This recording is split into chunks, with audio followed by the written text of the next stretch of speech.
अस्सलाम वालेकुम।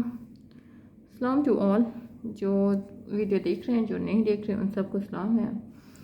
अच्छा जी, तो मैंने सोचा आज एक वीडियो बना ली जाए कि सब डॉक्टर्स फीमेल मेल सब के लिए, क्योंकि पाकिस्तान की कंडीशन अच्छी नहीं चल रही और सब जो ग्रेजुएट कर गए हैं, जो पोस्ट ग्रेजुएशन कर रहे हैं एंड जो अंडर ग्रेजुएशन है, सबका एक ही प्लान है, चाहे वो रॉयल फैमिली से हो या चाहे वो हैंड टू माउथ हो या चाहे वो मिडिल क्लास से हो, अपर क्लास से हो, लो क्लास से, जिससे भी हो।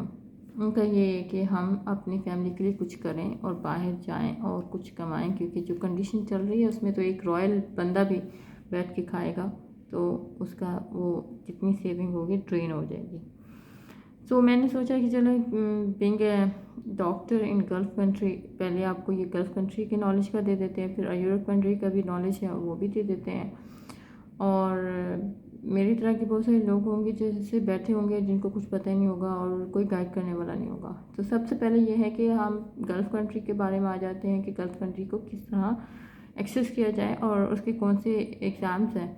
तो गल्फ़ कंट्री में बहुत सारे कंट्रीज़ आते हैं, जैसे यूएई है, केएसए है, बहरीन है, कतर है,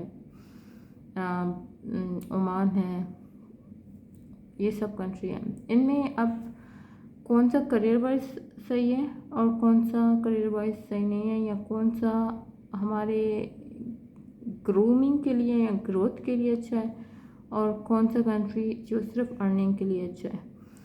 तो इन दो कंट्री में जो सबसे ज़्यादा फ्रूटफुल, जिसमें आपकी सेविंग भी अच्छी होती है, अर्निंग भी अच्छी होती है, इकॉनमी भी अच्छी है, आपकी करेंसी पाकिस्तान करेंसी से काफ़ी हाई है और डाइवर्जन नहीं है, जहाँ पे आप सेव भी कर सकते हो, जहाँ पे कंपटीशन ज़्यादा नहीं है, जहाँ पे आप रह के पीसफुल लाइफ भी गुजार सकोगे और साथ में सेविंग भी कर लोगे। और ऐसा कोई डाइवर्जन्स नहीं है जिसमें आपको वो पैसा जितना अर्न किया वो खर्च करना पड़ जाए। कुछ कंट्रीज ऐसे हैं कि आप पॉकेट में 200 रियाल लेके निकलो सुबह में और शाम में जब वापस आते हो तो 100 बैंक से एक्स्ट्रा लगा के आते हो। और कुछ कंट्री ऐसी हैं जिसके आप पॉकेट में 200 रियाल लेके निकलते हो, वापस आते हो 10-15 रियाल लगे होते हैं, बाकी सारे आपके सेविंग में जाते हैं। तो कंट्री जो सेविंग वाली हैं और जिसकी करेंसी अच्छी है, जहाँ पे कोई डाइवर्जन नहीं है, कोई कंपटीशन नहीं है, आप जॉब करते हो, सेव करते हो और लाइफ को स्पेंड करते हो। थोड़ा सा बोरिंग है कंट्री, लेकिन इसमें है कि आपका करियर बन जाता है अगर आप करियर ओरिएंटेड हैं, आप फोकस कर रहे हैं करियर को, साथ में आपने अर्न करना है और सपोर्ट करना है और सेव करना है और अपनी प्रॉपर्टी बनानी है। तो ये दो कंट्री हैं, इसमें ओमान आ जाता है, बेस्ट है, जिसमें टैक्सेस कम है और आपकी जितनी अर्निंग होती है उसकी सेविंग भी अच्छी हो जाती है, और बहरीन है। कतर, कैसे, यूएई, ये 3 कंट्री ऐसे हैं जिसमें टैक्सेस हाई हैं, एक्सपेंसिव लाइफ स्टाइल एक्सपेंसिव है। आप को जो पैसे मिलते हैं उसकी सेविंग होने के चांसेस कम हैं। नो डाउट लग्जरीज बहुत हैं और नो डाउट आप इंजॉयमेंट बहुत करते हो, मॉल्स हैं, कंपटीशन है, डाइवर्जन्स हैं। सेविंग करने का सोचे तो बाहर निकलते इतनी डाइवर्जन है कि सेविंग हो ही नहीं पाती, या फिर आप ऐसी जगह पे लिविंग करते हो कि वहाँ पे आपको सेविंग नहीं हो पाती। तो ये चीज़ होगी गल्फ़ कंट्री के हिसाब से। अब आ जाते हैं कि यूरोपियन कंट्री बेहतर है या गल्फ़ कंट्री। तो अगर जो लोग अपने बच्चों की ग्रोथ चाहते हैं और अर्निंग चाहते हैं उनके लिए गल्फ़ कंट्री अच्छा है, लेकिन एजुकेशन इतनी स्टैंडर्ड नहीं है, होगी अच्छी लेकिन कतर यूएई में जहाँ पे आपकी सेविंग नहीं होती।